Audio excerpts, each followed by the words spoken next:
الحمد لله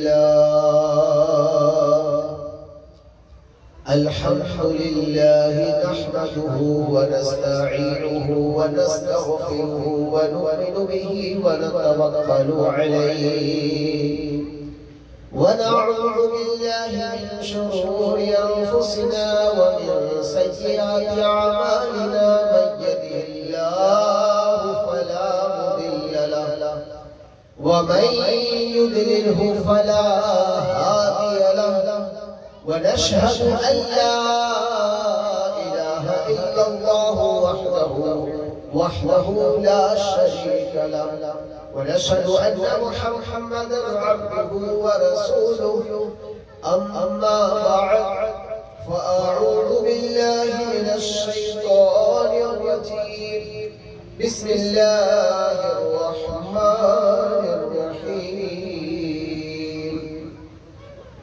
يا أيها الذين آمنوا لا تتخذوا اليهود والنصارى أولياء صدق الله العظيم وصدق رسوله النبي الكريم مولاي صل وسلم دائما أبدا على حبيبك خير الخلق كلهم بلغ العلا بكماله كشف الدجى بجماله حسنت جميع خصاله صلوا عليه وآله صلوا عليه وآله درود پاک کا نظرانہ پیش کیجیے اللہم صل على سيدنا ومولانا محمد عدد الله صلاة دائمة بدوام ملك الله صلاة والسلام عليك يا سيدي يا رسول الله حمد صلاة عبادة پروردگار عالم سے دعا ہے جس آیت مقدسہ کی میں نے تلاوت کی ہے سورہ مائدہ آیت نمبر 51 کی تلاوت کی ہے پروردگار عالم اس کا صحیح معنی اور مفہوم بیان کرنے اور ہم سب کو اسے سن کر اس پر ایمان و عقیدہ رکھنے کے ساتھ ساتھ عمل کی بھی توفیق عطا فرمائے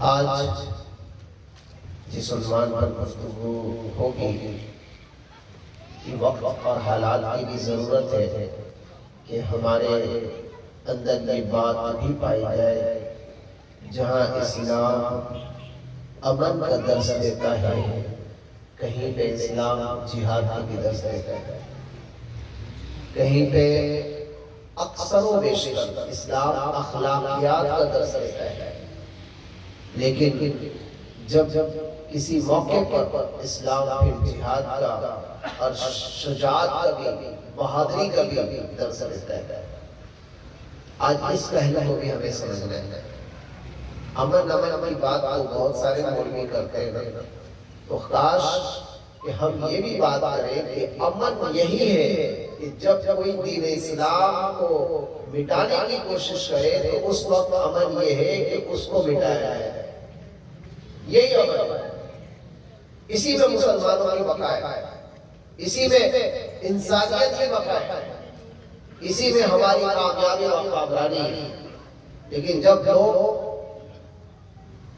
جہاد سے بھاگے اپنی زندگی کو سب کچھ سمجھنے لگ جائے تو پھر قوم بزدل ہو جاتی ہے اور جب قوم بزدل ہو جائے تو پھر یاد رکھ لیں کہ پھر اس میں صلاح الدین ایوبی پیدا نہیں ہوتے اس میں بڑے بڑے مجاہدین پیدا نہیں ہوتے اس میں جو ہے ایسی مائیں بھی پیدا نہیں کرتی کہ جو دین اسلام کا سر بلند کرے اسی لیے لازم ہے کہ قوم کے اندر غیرت ہونی چاہیے جہاد کا جذبہ بھی ہونا چاہیے شہادت کا جذبہ بھی ہونا چاہیے آپ دیکھیں حضرت علی سے ہم محبت کرتے ہیں نا ابھی علی کا ماشاءاللہ نام لے رہے تھے آپ لوگ جھوم رہے تھے تو حضرت علی تو نماز ایسے پڑھتے تھے کہ تیر بھی لگ جائے جب نماز پہ کھڑے ہو تو وہ تیر کا درد محسوس نہ ہو.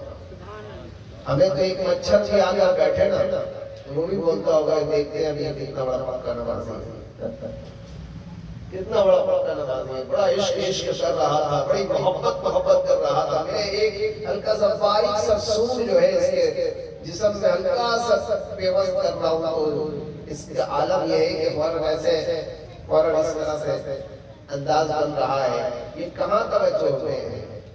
یہ تو اللہ کی طرف اگر توجہ ہے تو پھر تو اس کا خیال میری اس چبانی کی طرف نہیں ہونا چاہیے تھا, اس درد کی طرف نہیں ہونا چاہیے تھا. اصل عشق جس سے ہے اس کے عشق میں محو ہو جانا چاہیے تھا. اس کو تو کاش کہ ہمارے اندر اللہ کی ایسی محبت آ جائے کہ ہم جو کہہ رہے ہوتے ہیں کہ ہم اللہ سے محبت کرتے ہیں, کاش ہم اس میں پورے اتر سکیں.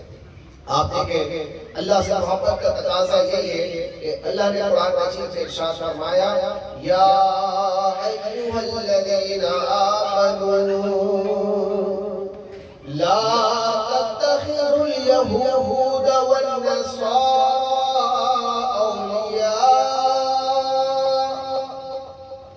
پروردگار عالم نے ارشاد فرمایا اے ایمان والو, یہود اور نصارہ کو دوست مت بنانا, یہود اور نصارہ کو دوست نہ بنانا. کیوں؟ اس لیے کہ وہ تمہارا کبھی بھی دوست ہو ہی نہیں سکتا ہے. آج ہم دیکھ رہے ہیں اپنی آنکھوں سے جو قرآن کہہ رہا ہے وہ بات روز روشن کی طرح عیاں ہو رہی ہے. جو لوگ انسانیت کا درس دے رہے تھے, جو لوگ انسانی حقوق کا درس دے رہے تھے, آج ہم دیکھ رہے ہیں کہ وہی لوگ انسانی حقوق کو پامال کرتے ہیں. مسلمانی حقوق نہیں, انسانیت کے حقوق کی بات کرتے تھے. آج انہی کو ہم دیکھتے ہیں کہ وہ آج انسانی حقوق کو پامال کر رہے ہیں, عالمی جنگی قوانین کو پامال کر رہے ہیں. تو پتہ کیا لگتا ہے؟ پتہ یہ لگتا ہے کہ ہم آج مسلمان اگر جہاد کے لیے تیار ہوئے, آپ کو پتہ مسلمان کتنے ہیں دنیا میں؟ پوری دنیا میں مسلمان کتنے ہیں؟ 1.5 ارب سے زائد, یعنی 2.25 ارب کے قریب جو ہے مسلمان موجود ہیں پوری دنیا میں.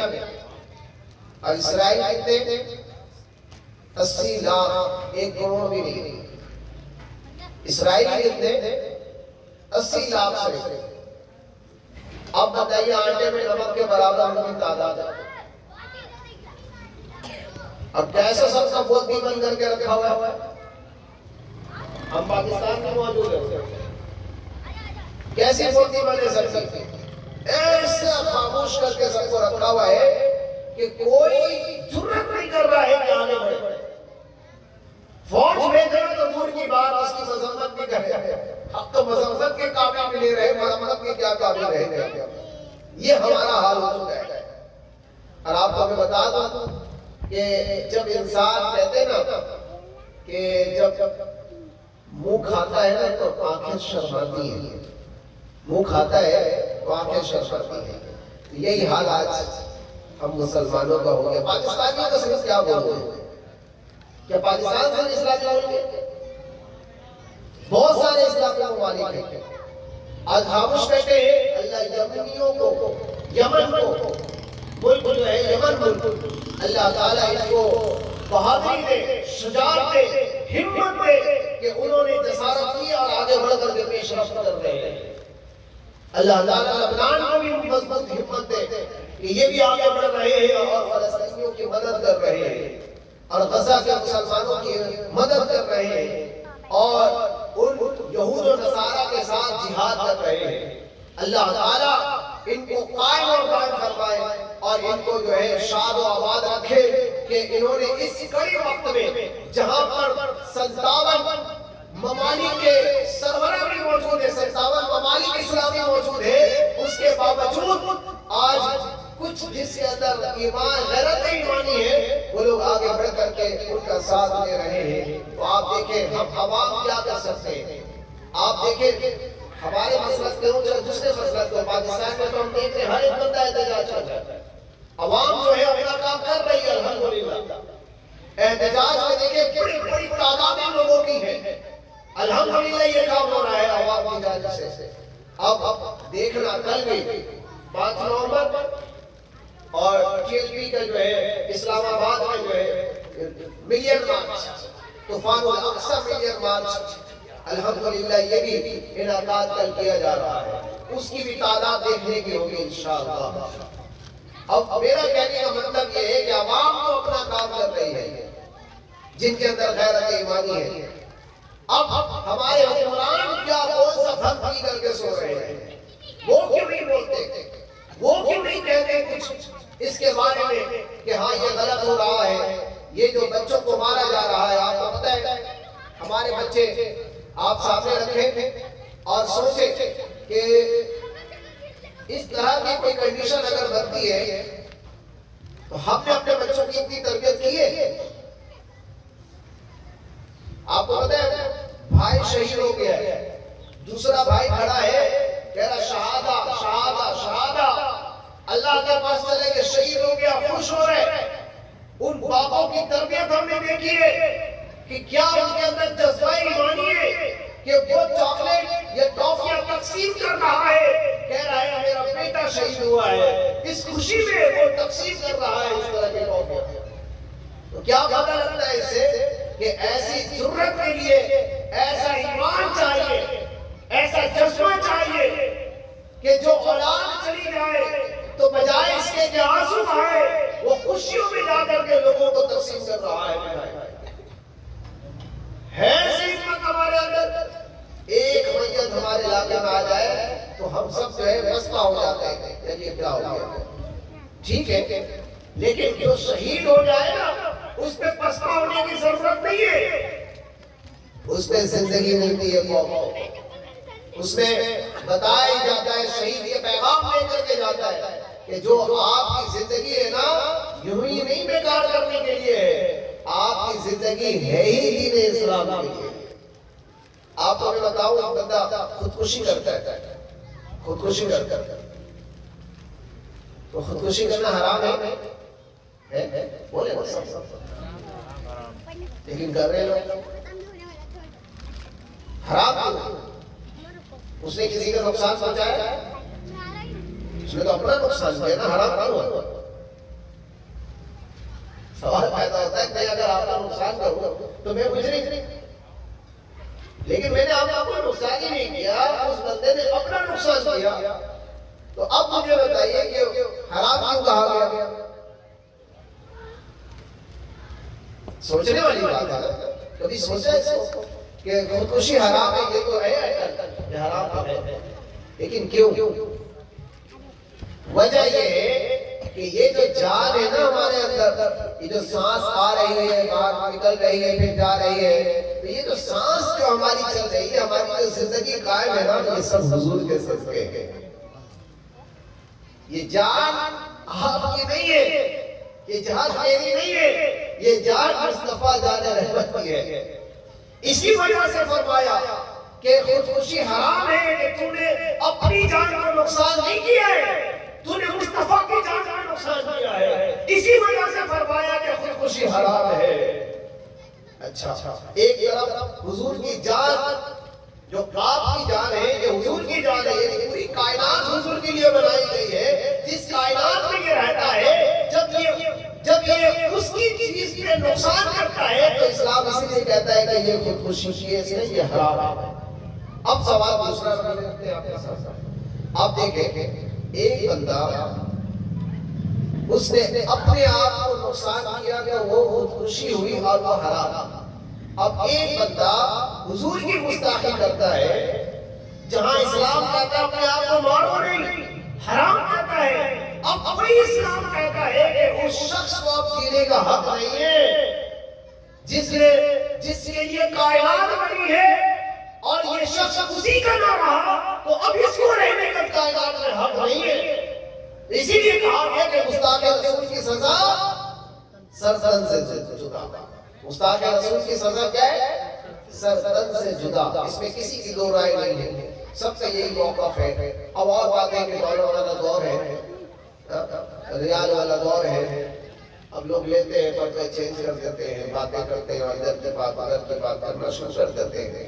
اللہ تعالیٰ ہمیں ثابت قدمی عطا فرمائے، اور قرآن نے جو کہا نا یہود و نصارہ کبھی بھی جو تمہارے دوست نہیں بن سکتے، یہ بات تو اٹل ہے کہ ہم دیکھ رہے ہیں کہ جتنا بھی آپ اچھا کر لیں کسی بھی غیر مسلم کے ساتھ، وہ آپ کو جیسے موقع ملتا ہے ویسے ڈس لیتے ہیں۔ تو اسی لیے لازم ہے کہ ہم میلاد مصطفیٰ میں جب آئے ہیں تو یہ بات جذبہ اپنے اندر بیدار کر کے جائے کہ اسلام جو ہمیں جہاد کا درس دیتا ہے، آج اس بات کو بھی ہمیں ذہن نشست کرنی ہے اور ہمیشہ اس کو قائم دائم رکھنا ہے کہ جب ضرورت پڑے تو ہم جہاد کے لیے بھی تیار ہیں، ہم اخلاق کے لیے بھی تیار ہیں، جہاد کے لیے بھی تیار ہیں۔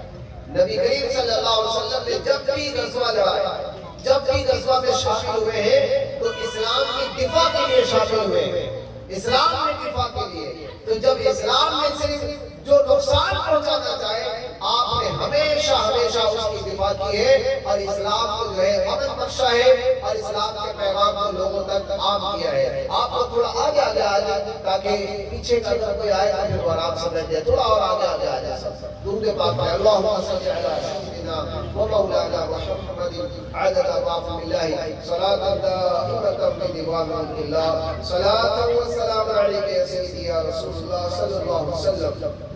بہت ساری باتیں ہیں، لیکن ان سب باتوں کو ہم رکھ کر کے اب چند باتیں آپ سے کرتے ہیں، کیونکہ بہت ساری تمہید ہو گئی، بہت ساری گفتگو ایسی ہو گئی کہ جو وقت کی ضرورت ہے یہ کرنی تھی۔ اب یہ جو حدیث میں آپ کے سامنے پیش کر رہا ہوں، اس کو سب نے توجہ سے سنی ہے اور سمجھنی ہے اس بات کو کہ نبی پاک صلی اللہ علیہ وسلم ایک موقع پر آپ نے ارشاد فرمایا کہ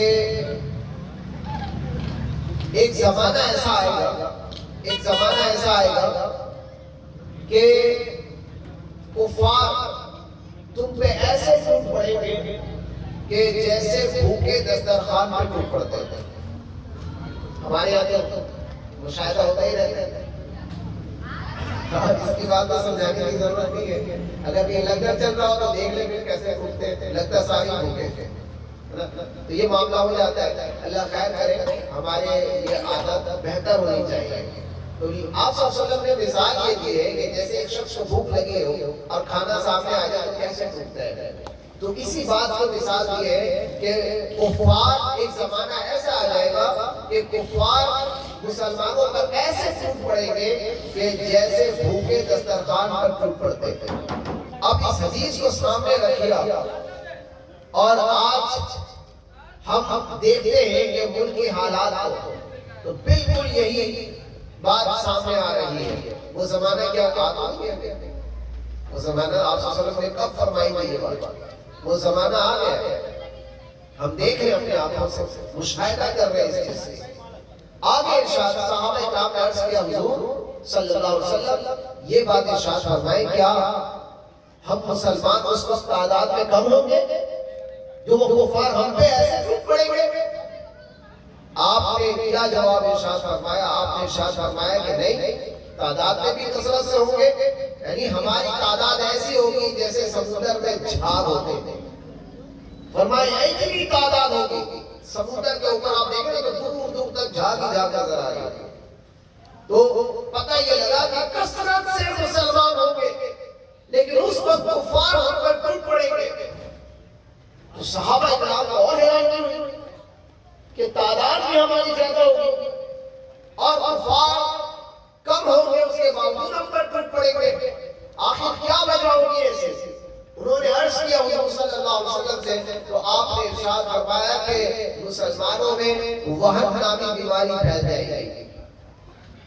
آپ نے صحابہ کرام نے عرض کیا حضور یہ وہن نامی بیماری کیا ہے، یہ وبا کیا ہے، کون سی ایسی بیماری ہے جو پھیل جائے گی، یہ اس کا کیا مطلب ہے؟ تو آپ صلی اللہ علیہ وسلم نے ارشاد فرمایا بات دراصل یہ ہے کہ اس وقت وہن نامی بیماری کیا ہے، وہ یہ ہے کہ حب الدنیا و کراہیت الموت، کہ اس وقت امت کا یہ حال ہو چکا ہوگا کہ دنیا سے محبت کرے گی اور جہاد سے اور موت سے کراہیت محسوس کریں گے، موت جہاد سے بھاگیں گے اور دنیا سے محبت کریں گے، یہ امت کا حال ہو چکا ہوگا۔ تو اس لیے فرمایا کہ اس وقت کا حال یہ ہوگا۔ اور اس حدیث کو آج ہم سامنے رکھتے ہیں، میں نے جیسے کہا کہ مسلمان کثرت سے موجود ہیں، آج تعداد میں بھی تمہاری کثرت ہے، اس کے باوجود وہ تھوڑے سے آٹے میں نمک کے برابر، لیکن ہم پر کیسے قابض ہے کہ سب سے بولتی بند کر کے رکھے ہیں۔ وجہ یہ ہے کہ کوئی مرد قلندر ایسا چاہیے جس کے اندر جذبہ ایمانی ہو، اور وہ جذبہ ایمانی ایسا ہو کہ جس کے اسلام کا بول بالا کرے، دین اسلام کا بول بالا کر دے، اور وہ نبی کریم صلی اللہ علیہ وسلم سے ایسی محبت کا اظہار کرے کہ امت کو پھر سے بیدار کر دے، امت کو پھر سے بیدار کر دے۔ تو لہذا آج یہ پیغام آپ کے لیے ہے کہ اس حدیث سے یہ پتہ لگتا ہے کہ اگر امت بیدار ہوگی تو دین اسلام کی سچی محبت سے ہوگی، حضور صلی اللہ علیہ وسلم کی پکی غلامی سے ہوگی، جو کہ آج ہمارے اندر نظر نہیں آتی، بہت کم نظر آتی ہے۔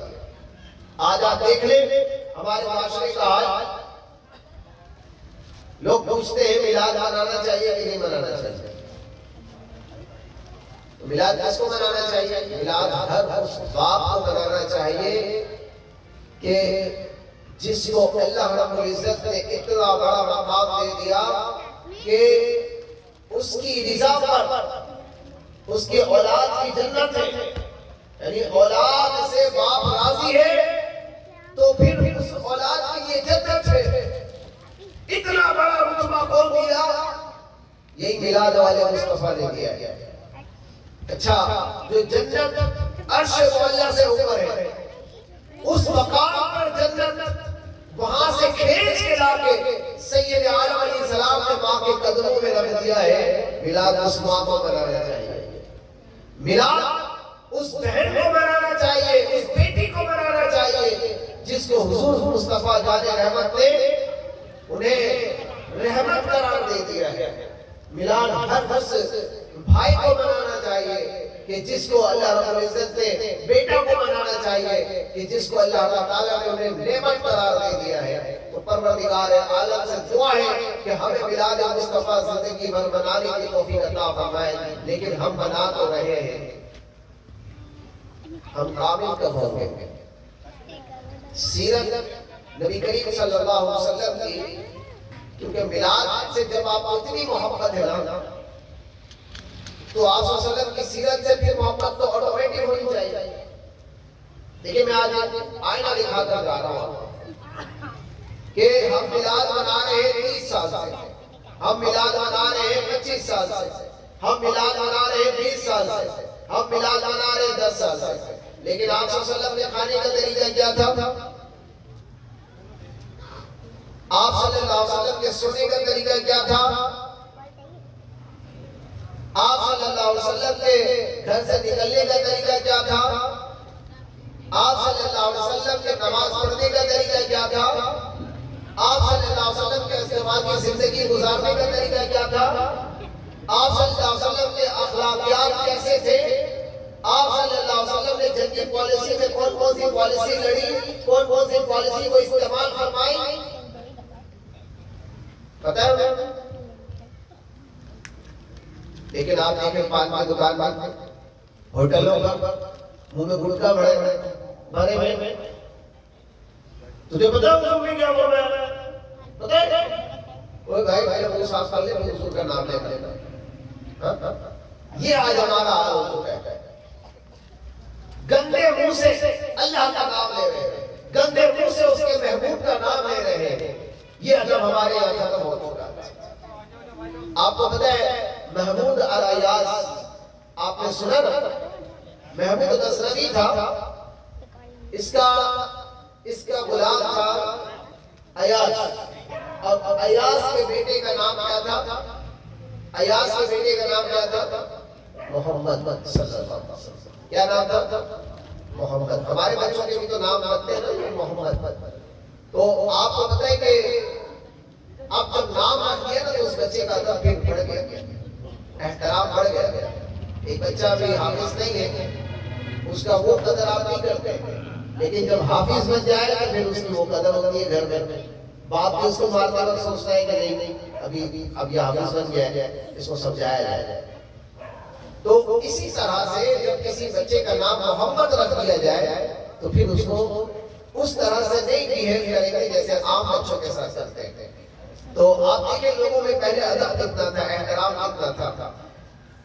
پہلے لوگوں میں ادب اتنا تھا کہ حضرت محمد غزنوی انہوں نے ایک مرتبہ ان کے بیٹے سے مخاطب ہوا اور کہنے لگا کہ اے عیاش کے بیٹے, ہر وقت محمد کہتے تھے, لیکن ایک دن نا اس طرح سے ہوا کہ ان کا نام لیا اور کہا مجھے اے عیاش کے بیٹے مجھے پانی پلاؤ. اب عیاش جو تھا وہ بڑا پریشان ہوا کہ آخر کیا بات ہے کہ یہ روزانہ جو ہے میرے بچے کو محمد کہہ کر کے پکارتے تھے بادشاہ شراب, آج کیا بات ہے, کوئی غلطی تو نہیں ہوئی مجھ سے؟ بادشاہ سے تو خیر خواہی کی جاتی ہے, بادشاہ کے ساتھ جو ہے ایک اشارے پر سلطنت سے جدا ہو سکتا ہے, اس کے بادشاہ کے ایک اشارے پر. تو پتہ یہ لگا کہ اس وقت عیاش نے جو ہے بڑی فکر ہوئی سے کہ آخر لگتا ہے مجھ سے کوئی غلطی ہوئی ہے جو بادشاہ نے آج میرے بچے کا نام نہیں لیا عیاش کے بیٹے کا, یا کہیں ایسا تو نہیں کہ میرے بچے سے کوئی غلطی ہو گئی جس کی وجہ سے جو ہے میرے بچے کا نام نہیں لیا اور عیاش کے بیٹے اس سے کہا. تو اب وہ بادشاہ کے دربار میں عیاش آتا ہے اور کہتا ہے حضرت کیا بات ہے, لگتا ہے مجھ سے کوئی غلطی ہو گئی. کہا نہیں, کیوں غلطی ہو گئی؟ کہا کہ پھر آپ نے شاید میرے بچے سے کوئی غلطی ہو گئی. کہا نہیں, بچے سے کوئی غلطی نہیں. تو کہا پھر آج آپ نے میرے بچے کا جب بھی نام لیا ہے محمد کر کے پکارا ہے, لیکن آج آپ نے میرے بچے کا نام لیا ہے تو عیاش کے بیٹے کہہ کر کے پکارا ہے, اس وجہ سے مجھے فکر ہوئی لگتا ہے مجھ سے کوئی خطا ہو گئی ہے. تو محمود غزنوی نے بڑی پیاری بات کی, عشق رسول رکھتا تھا نا اپنے اندر, محبت رسول تھی اس کے اندر. اس نے کہا کہ بات دراصل یہ ہے کہ دیکھو تمہارے بیٹے کا نام میں نے اس لیے نہیں لیا کہ میں نے جب بھی تیرے بیٹے کا نام محمد لیا تو اس وقت میرا وضو ہوا کرتا تھا اور آج میرا وضو نہیں تھا, اس وجہ سے میں نے تیرے بچے کا نام نہیں لیا اور عیاش کے بیٹے کہہ کر کے پکارا. کتنا ادب ہوا کرتا تھا لوگوں میں, کتنا احترام ہوا کرتا تھا اس وقت لوگوں کے اندر. آج تو ہم گھر سے نکلے محفل ہو رہی ہے, بس پہنچ گئے سر ننگا ہے, پہنچ گئے سر میں ٹوپی نہیں ہے, پھر بھی پہنچ گئے ننگے سر بیٹھ کر کے ساری چیزیں سن رہے ہیں. بھائی میں معذرت کے ساتھ ناراض نہیں ہوئے گا, اب ہمارا کلچر ہی ایسا بن گیا, کلچر ہی ایسا بن گیا. لیکن ایک وقت ایسا بھی تھا, ایک وقت ایسا بھی تھا کہ باپ اپنے بچے کو یہ پہلے سے کہتا تھا کہ وہاں میلاد مصطفیٰ کی محفل سجی ہے, چلو فٹافٹ جو ہے کپڑے وغیرہ چینج کر لو اور وضو وغیرہ بنا کر کے چلتے ہیں میلاد مصطفیٰ میں, اور میلاد مصطفیٰ میں جا کر کے وہاں پر حضور کی شانیں اور عظمتیں سنیں گے. تو یہ ساری باتیں آپ دیکھ لیں کہ اس وقت کے لوگوں کے اندر کیسے پائی جاتی تھی اور کتنا ادب احترام ہوا کرتا تھا, اور وہ لوگ جو ہے مصطفیٰ جان رحمت کے میلاد کو سننے کے لیے اس طرح اہتمام فرمایا کرتے تھے. آج 4 روز جا رہے ہیں, اب پتہ نہیں پاک بھی ہے کہ نہیں, آج تو جس سے بولو نماز شروع کرو وہ کہتا ہے حضرت پاک نہیں ہے. اس لیے تو بھائی اگر آپ پاک نہیں ہیں تو پھر یاد رکھ لیجئے آپ ناپاک پورے علاقے میں گھوم رہے ہیں. لمحہ فکر کیا, ایکسیڈنٹ کسی وقت میں ہو سکتا ہے, حادثہ کسی وقت میں ہو سکتا ہے, اور آج کل کا دور نہ جانے کہاں سے کیوں جاتے ہیں. ایسے حالات بننے جا رہے ہیں, ایسے حالات پیدا ہو رہے ہیں. تو اس لیے انسان کو موت ہمیشہ اپنے پیش نظر رکھنی چاہیے اور کوشش یہ کرنی چاہیے کہ مولا جس طرح سے تو نے ہمیں زندگی دی ہے اور جیسے تیری ذات پاک ہے, تو اپنی شان کے مطابق پاک ہے, لیکن مجھے اپنی بندگی کے مطابق پاک فرما دے, اور ہمیشہ میں اپنے آپ کو صاف رکھوں, پاک رکھوں, کپڑے بھی پاک رکھوں, جسم بھی پاک رکھوں. ایک کاش ایسا ہو جائے کہ میلاد مصطفیٰ کے صدقے ہمارے دل بھی پاک ہو جائے. آج جو بے چینی ہے نا، بے چینی آج ہم دیکھتے ہیں ہمارے معاشرے میں کوئی ٹینشن میں اس ٹینشن میں پڑا ہے، کوئی ڈپریشن کا شکار ہو چکا ہے، کسی کے ساتھ کچھ معاملات ہیں، کسی کے ساتھ کچھ معاملات ہیں. یہ بتائیں کیوں ہوئی؟ بھائی بہن کے گھر نہیں جاتا. کیوں نہیں جاتا؟ اس کی باتیں اتنی خراب تھی نا، بس وہ دل میں ایک دفعہ لگی ہوئی، اس کے بعد نہیں جاتا. آپ مجھے ایک بات بتائیے، بہن جو ہوتی ہے نا، بہن اس کو کس سے امید ہوتی ہے؟ ماں باپ کی دنیا ایک وقت آتا ہے، ماں باپ کی دنیا سے چلے جاتے ہیں. وہ شوہر کے سہارے پر جی رہی ہوتی ہے، لیکن اس کو میکہ میں اگر کسی کا آسرا ہوتا ہے، کسی سے امید ہوتی ہے تو وہ بھائی ہوتا ہے. لیکن میں نے دیکھا ہے کہ بھائی تو عید کے موقع پر بھی بہن کے گھر نہیں جاتا، بتا نہیں میں نہیں جاتا اس کے. اتنی ناراض. یار ایک بات بتاؤں میں تمہیں، بہن تو جب اپنے سسرال میں ہوتی ہے نا، تو شوہر نہ جانے صبح سے کیا کچھ اس کے ہر روز خدمت کرتا، ہر روز اس کے ہر ایک چیز پوری کرتا ہے. لیکن بھائی سال میں ایک دفعہ ایک جوڑا لے کر کے آ جاتا ہے نا، بہن ہے تمہارے لیے لے کر آیا ہوں، اس کو رکھو اپنے پاس. وہ پورے سسرال میں بتاتی ہے کہ میرا بھائی نے مجھے کپڑا دیا ہے. شوہر کی عقل نہیں کرتا، لیکن اس کو نہیں اتنا، لیکن اس کو کتنا کرتی ہے کہ سال میں ایک مرتبہ لے کر کے آیا، لیکن اس کا نام پورے سال گاتا رہے گی کہ میرا بھائی نہیں نے مجھے کپڑا دیا. اتنی امیدیں ہوتی ہیں بہنوں کو. لیکن آج ہمارے جو بڑا ریلیشن والے بھائی ہیں، میں آج کل بھائی بھی بہت سارے ہیں، تو ان کو نہیں کہہ رہا ہوں، معاشرت کی سطح پہ جو بھائی ہیں،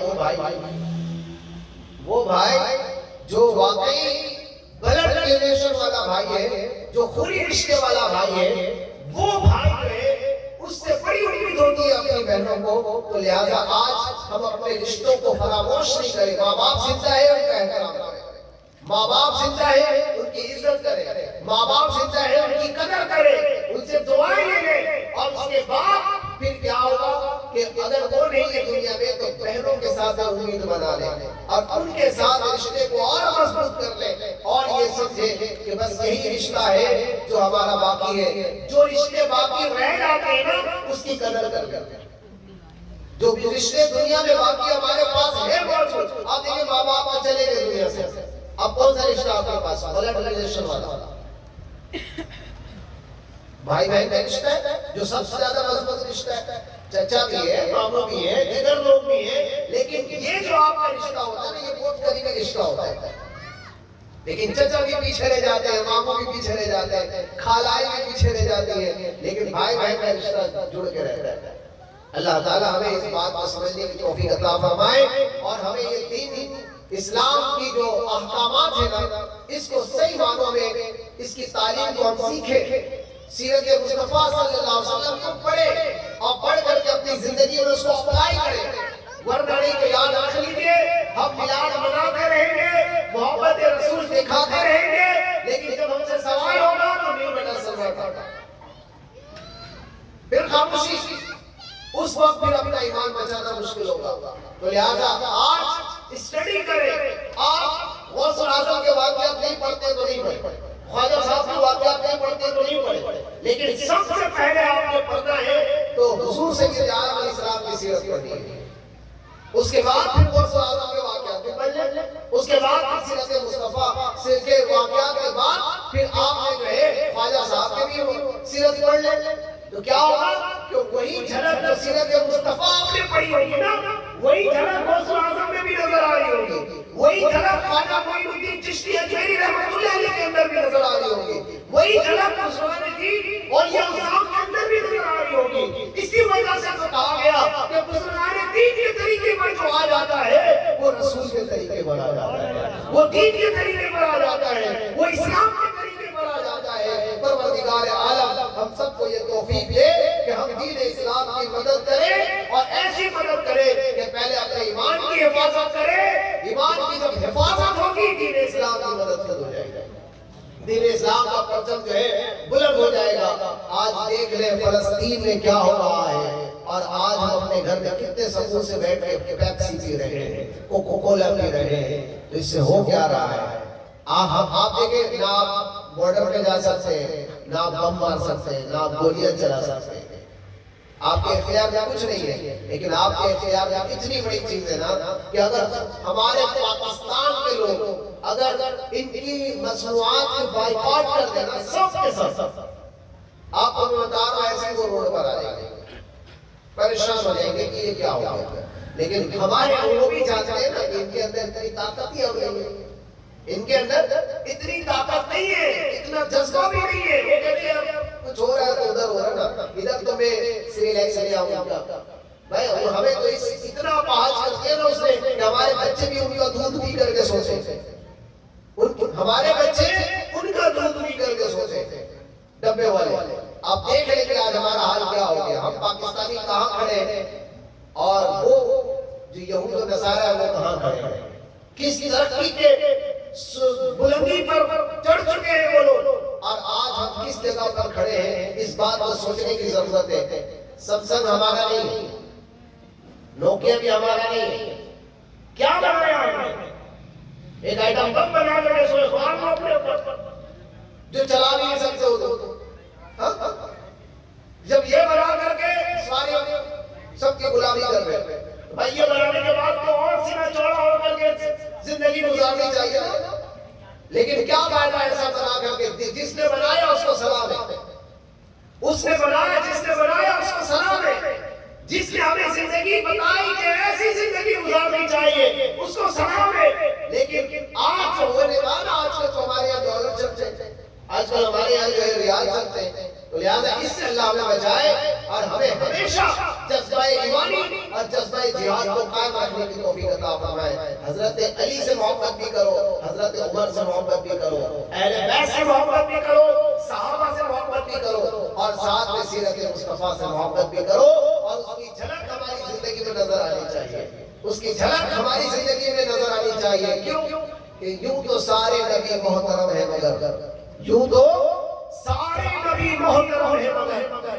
سرور انبیاء تیری کیا باتیں ہیں، رحمت دو جہاں تیری ذات ہے، اے حبیب خدا تیری کیا باتیں ہیں، اے حبیب خدا تیری کیا باتیں ہیں۔ ایک دعا بھی کرتا ہوں، آپ سب کے ہاتھ اٹھا لیں اور دل سے اس دعا کو کیجئے گا کہ کاش کہ ہم اپنے ایمان کے لیے کچھ کر سکے، ہم اپنے اندر جذبہ کچھ پیدا کر سکے، ایک کاش کہ ہماری زندگی کا کوئی مقصد ہو جائے اور اسی پر ہم گامزن ہو جائے۔ دعا یہ ہے، اے اللہ کوئی ضبط دے نہ جلال دے، کوئی ضبط دے نہ جلال دے، مجھے صرف اتنا کمال دے، مجھے اپنی راہ میں ڈال دے، اللہ اکبر، مجھے اپنی راہ میں ڈال دے کہ زمانہ میری مثال دے۔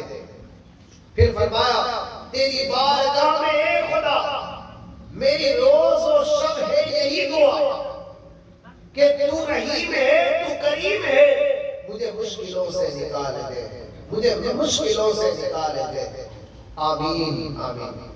آج بھی جو ہو ابراہیم کا ایمان پیدا، آج بھی جو ہو ابراہیم کا ایمان پیدا، آگ کر سکتی ہے انداز گلستہ پیدا، آج بھی وہ ایمان اگر اپنے اندر آ جائے گا تو آگ گلستہ کر سکتی ہے۔ پروردگار عالم سے دعا ہے جو باتیں ہم نے سنی سیکھی سمجھی اس پر ہمیں زندگی گزارنے کی توفیق عطا فرمائے۔ وما علینا الا البلاغ۔